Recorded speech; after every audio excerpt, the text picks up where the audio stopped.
All right, let's begin this morning in the Middle East. It is where Hamas has, for the first time, released the bodies of deceased Israeli hostages.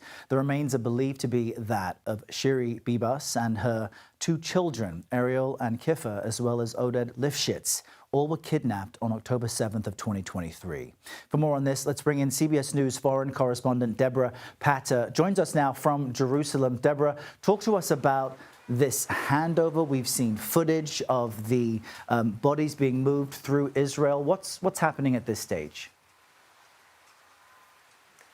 Well, you know, as you said, a very somber day here, reflected in the grim weather as well for Israel. For the past 5 weeks, Errol, the images of the Red Cross in Gaza waiting for a hostage exchange have been really a sign of hope. Captives taken by Hamas on the 7th of October released alive after more than 15 months in captivity. But today, there was no cause for celebration.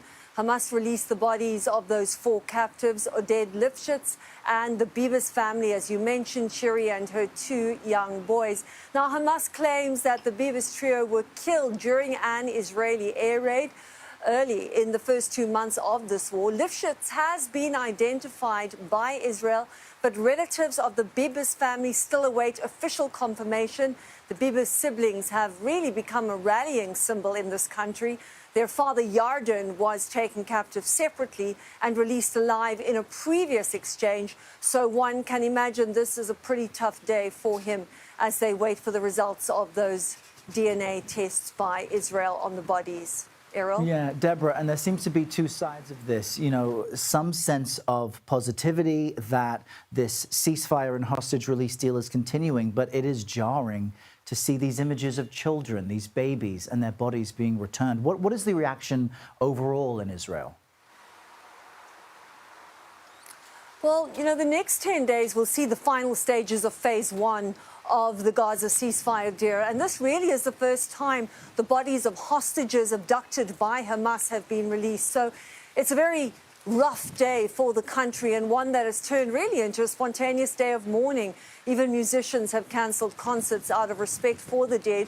The Bibas family were from the Near Oz kibbutz, and this morning survivors from that kibbutz stood under umbrellas in the rain along the roads where the vehicles transporting those coffins passed by. Oded Lifshitz was also from that kibbutz. He was 83, 84 now. Killed in Gaza. When he was taken hostage, though, he was still 83. A former journalist and known really as a lifelong peace activist. So that community is in deep mourning. And this is part of phase 1, Debora, but where do things stand as far as getting closer to the next phase, phase 2? Well, the next phase is going to be a lot harder, Errol. Israeli officials say negotiation for the second stage will commence in the coming days. They haven't yet started. Now, if all the hostages expected to be freed in phase 1 are released as planned, then there would be over 50 hostages left in Gaza.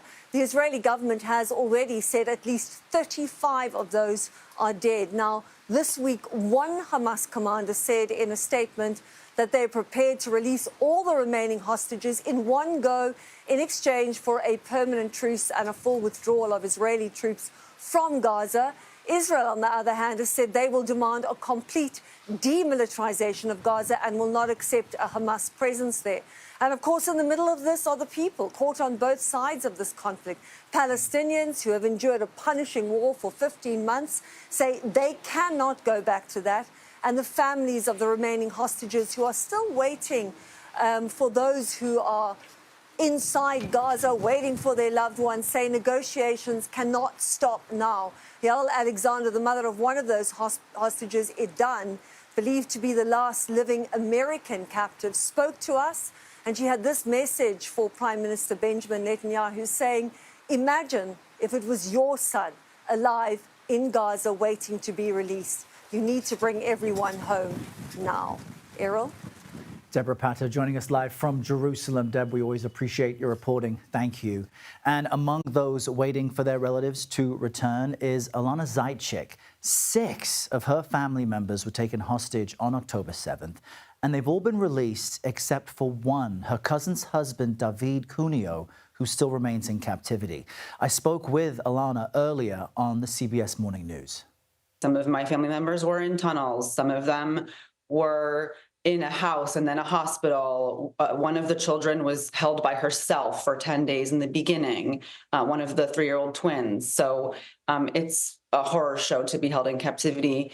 David, we just actually received a sign of life from a returned hostage who was free, who told us that they saw him recently alive. So this has filled my family with a strength that we didn't have before, knowing that he's recently been seen alive. Until every single hostage is home, I don't think the healing can actually begin.